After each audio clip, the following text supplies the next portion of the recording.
ए यता छ हाम्रो माछा पार्ने मान्छे चाहिँ बसमा हो यो चाहिँ नजान्दो पाराले मारे यो चाहिँ माछा है फर्स्ट यो चाहिँ हाम्रो बोनी के कस्तो हुँदो रहेछ अब हेरौँ है यो त कुरको रहेछ नि है हेलो नमस्ते अन्मेजोर फेरि पनि तपाईँहरूलाई स्वागत छ मेरो च्यानलमा आज भने चाहिँ म साथीभाइहरूसँग खोला जाँदैछु कहाँ भन्दा रामबाङ सो मेरो भ्लग चाहिँ आज सुरु हुँदैछ जोरथाङदेखि रामबाङसम्मको है माथि एनटिपिसी बुदाङ भन्दै थियो है साथीभाइहरूले जानुपर्छ भनेर सो साथीहरू चाहिँ आउँदैछ होइन यहाँ मलाई छोडेर गयो अगाडि मलाई छोडेर गएको छैन अगाडि मलाई पर्खिन्छ होइन भनेदेखि म चाहिँ साथीभाइहरू पर्खिनु पर्ने छ हो सो म चाहिँ अलिकति अगाडि निस्कौँ भनेको कारण चाहिँ किन भने म पर गएर पम्पमा तेल हाल्नु भन्ने सोच्दैछु होइन साथीभाइहरू त हिँड्यो भन्दै थियो हिँड्नु त म त छिटो भयो कि जस्तो लाग्दैछ होइन म यहाँ रहेछ साथीभाइ म तेल हालिहाल्छु ल माथिल्लोपट्टि हाल्छु सो दुई भाइ यहाँ रहेछ होइन मलाई पर्खिरहेको रहेछ अलिक छिटो भएछ है म अलिक लेट भयो है सो फेरि गो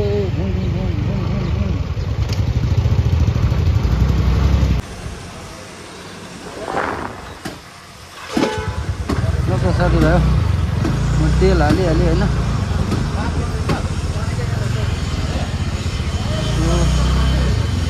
म चाहिँ निस्किनु पऱ्यो है दाजु अलिकति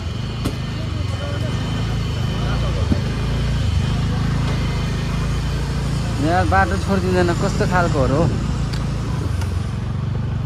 ल उहाँ हुनुहुन्छ हाम्रो बुबु उहाँ हुनुहुन्छ मेरो साथी है ल ल ल साथीभाइ अब चाहिँ हामी चाहिँ माछा चाहिँ एकदम बोरामा मारेर ल्याउने हिसाबले गएको छौँ होइन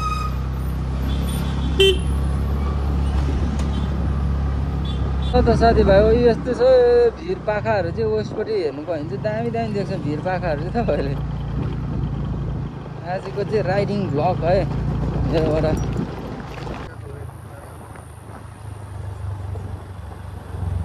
सानो ब्रिज छ है साथीभाइ हो छोटा ब्रिज यो चाहिँ है अब चाहिँ हामी घोडाले भिरायो होइन एडभेन्चर लुक चाहिँ यहीँ छ है रोडको चाहिँ अलिक सानो रोड है उता भिर है पारी मजाको पाहाड मजाको ठाउँ छ राइड गर्नको लागि अलिक डरलाग्दो वान मिस्टेक ग्याङ ओभर भन्ने खालको भिरको बाटो हिँड्छन् कुनैको सबको ज्यान जोगायो भन्ने चाहिँ बाटो छ यो चाहिँ हो अब चाहिँ हामी चाहिँ यो चाहिँ एनटिपिसी बुदाङ टक्क यहाँ चाहिँ प्रोजेक्ट हुँदैछ है हाइड्रो प्रोजेक्ट यहाँ पनि कम्पनी जाने रोडै भनौँ यो चाहिँ बेङ्गाल वेस्ट बेङ्गालसँग कनेक्ट गर्छ यो रोडले चाहिँ है तल चेकपोस्ट पनि छ सो साथीभाइ यहाँ चाहिँ एउटा स्विमिङ पुल पनि छ है ल त साथीभाइ हो यही हो स्विमिङ पुल चाहिँ देख्न सक्नुहुन्छ भित्र स्विमिङ पुल राम्रो छ है यो स्विमिङ पुल पनि हामी चाहिँ अहिले फिलहाल चाहिँ कोइरी बाटो खोला ओहो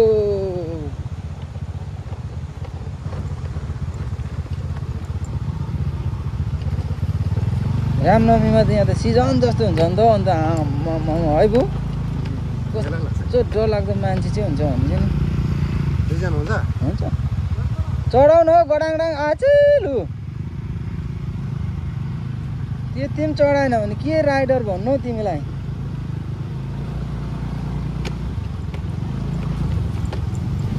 सानो वाटर क्रसिङ बाटो चाहिँ एकदम दामी रहेछ साथीभाइ हो आम्मामा मुटु पोल्टिने खालको यताबाट आउन अन्त कहाँ गएको अत्तो ढुङ्गा चढाएको दिन्छ नि है यता जानु त हामीलाई के भन्दैन नि होइन कोइरीको बाटो हो बुबु एकदम तन्दुरुस्त होइन बुबु चाहिँ ऊ पर पुगिसक्यो हो हामी चाहिँ पछि छौँ दुई भाइ चाहिँ यो चाहिँ खोला माथि किनारा अझै हामी सबैजना बोर भइरहेको थियो कि अन्त आयौँ हो तर यस्तो भयो नि गम्मै पानीमा पस्यो हो जुत्ता सबै भिज्यो लथालिङ रडी भयो नि हौ यो चाहिँ अलिक मलाई रडी लाग्यो आजको चाहिँ। अरू सबै ठिकै छ होइन। माइक चाहिँ मैले हेलमेटमा हालेको थिएँ कि भित्रबाट निकाल्नै बिर्सेछु। सो त्यो भएर अलिक नोइजहरू आउँथ्यो होला है साथीभाइ हो, नरिसाउनु होला। स्किप नगरी हेरिदिनुहोस् है प्लिज गाइस। भिडियो चाहिँ मेरो पानी त्यत्रो छ नि, तर सानो छ नि यहाँ कि। आज चाहिँ केस पनि अलिक लामो भइरहेको थियो नि त होइन। सो बजार आएर केस काटेँ होइन। केस काटेर कस्तो देख्दैछ है साथीभाइको कमेन्ट्स गरिदिनु होला। मेरो न्यू हेयर स्टाइल मन पऱ्यो कि मन परेन तपाईँहरूलाई, न्यू लुक्स है।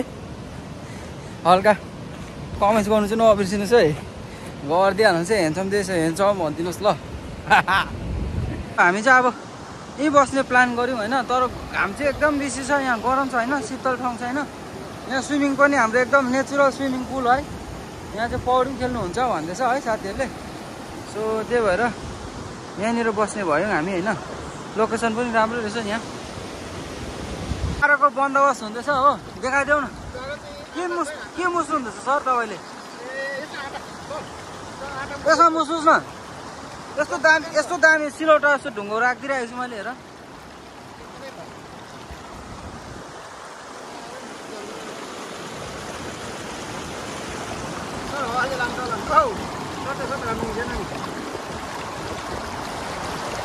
माछा चाहिँ यो चारो है मार्ने चाहिँ।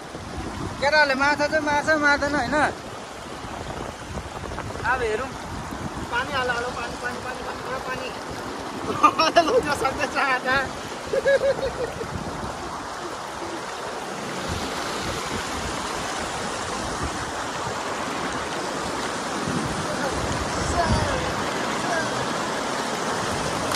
बुबु चाहिँ फेरि यहाँ भाँडामा थाप्ने भन्दैछ हो माछा हो।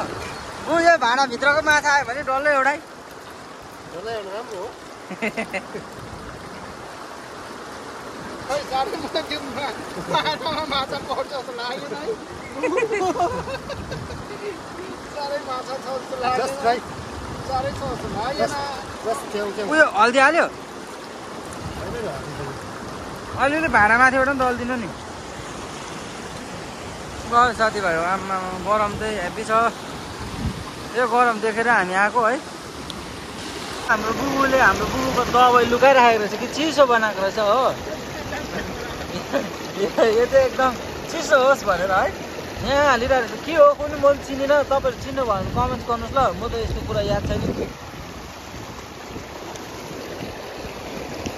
यो देख्दा चाहिँ चिन्नु भयो होला।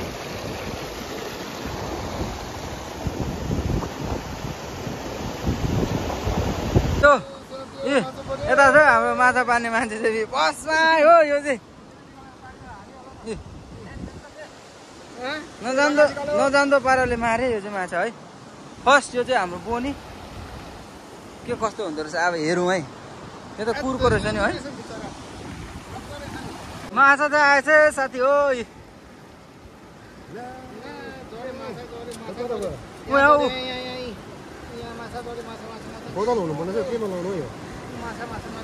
यो झोलामा हाल्नु के हुँदैन।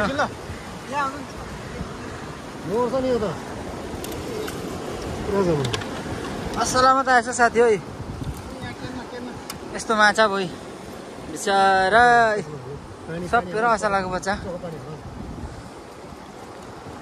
एउटा चाहिँ अलिक ठुलो आएछ नि के बदमास गर्दैछ नि। यो चाहिँ अलिक ठुलो आएछ। त्यसमा त मर्छ हौ। बट्टा खोज्दैन अर्को। उयो बट्टामा हाल्दा हुन्छ पेप्सीको।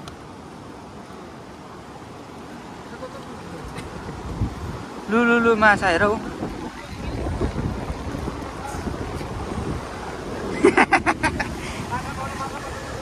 म त साथी अहिले स्विमिङ गरिकन निस्केको कि। त साथीभाइ हो अब चाहिँ हामी फर्किनु लागेको है। माछा पनि धेरै मरेन हो। आएर स्विमिङ गर्नु चाहिँ भयो यहाँनिर है।